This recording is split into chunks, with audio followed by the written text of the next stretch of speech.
بسم اللہ الرحمن الرحیم رب یسر ولا تعسر وتمم بالخیر۔ مومنین کرام، ایک مرتبہ مولا کائنات حضرت علی علیہ السلام پیغمبر اسلام صلی اللہ علیہ وآلہ وسلم کی بارگاہ میں حاضر ہوئے۔ مولا کائنات کو جب اللہ کے رسول نے دیکھا تو پوچھتے ہیں کیف اصبحت یا ابو الحسن، اے ابو الحسن کیسے صبح کی، کیسے ہو؟ فقال یا رسول اللہ اصبحت مطالبا بثمان خصال۔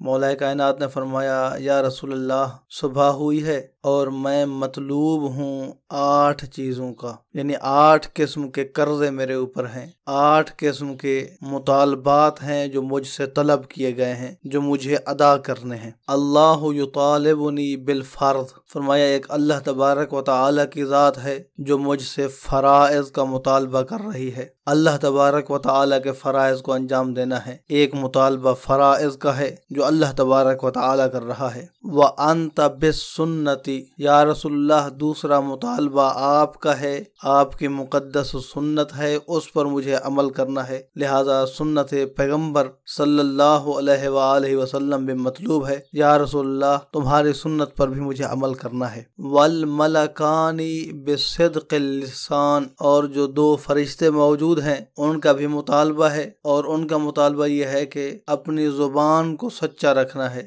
سچ بولنا ہے، جھوٹ نہیں بولنا، یہ ان 2 فرشتوں کا مطالبہ ہے۔ وَمَلَكُ الْمَوْتِ بِالرُّوحِ، اور ایک موت کا فرشتہ ہے اور اس کا مطالبہ روح کا ہے۔ انسان نے روح اس ملک الموت کے حوالے کرنا ہے جو اللہ تبارک و تعالی کی اجازت سے انسان کی روح قبض کرتا ہے۔ قابض الارواح فرشتہ ملک الموت حضرت عزرائیل علیہ السلام۔ والعیال بالقوت، فرمایا ایک اور مطالبہ ہے انسان کے اوپر، وہ اہل و عیال کی طرف سے ہے اور انہیں ان کے خرچ اخراجات دینا ہے، انہیں ان کا کھانا میسر کرنا ہے۔ فرمایا ایک مطالبہ یہ بھی میرے اوپر ہے۔ والشیطان بالمعصیہ، شیطان بھی ایک مطالبہ کر رہا ہے جو اللہ تبارک و تعالی کی معصیت کا مطالبہ ہے۔ والنفس بالشہوہ، اور انسان کا ایک اندرونی نفس ہے، ذات ہے، خواہشات ہیں جو شہوت کا مطالبہ کر رہی ہیں۔ انسان کے اندرونی نفوس کی خواہش یہ ہے کہ انسان شہوات کو حاصل کرے۔ والدنیا بالرغبہ، فرمایا دنیا بھی مطالبہ کرتی ہے اور دنیا رغبت کا مطالبہ کرتی ہے۔ دنیا چاہتی ہے کہ اس میں دلچسپی ہو انسان کی، دنیا چاہتی ہے کہ انسان اس سے محبت کرے۔ فرمایا یہ 8 عادتیں ہیں اور ان 8 عادتوں کا مطالبہ کیا جا رہا ہے۔ اب انسان کی مرضی ہے کہ اللہ تبارک و تعالی کے مطالبے کو پورا کرے، پیغمبر اسلام کے مطالبے کو پورا کرے، یا 2 فرشتوں کے مطالبے کو پورا کرے، یا ملک الموت کے مطالبے کو پورا کرے، یا پھر اپنے اہل و عیال کے مطالبے کو، شیطان کے مطالبے کو، اور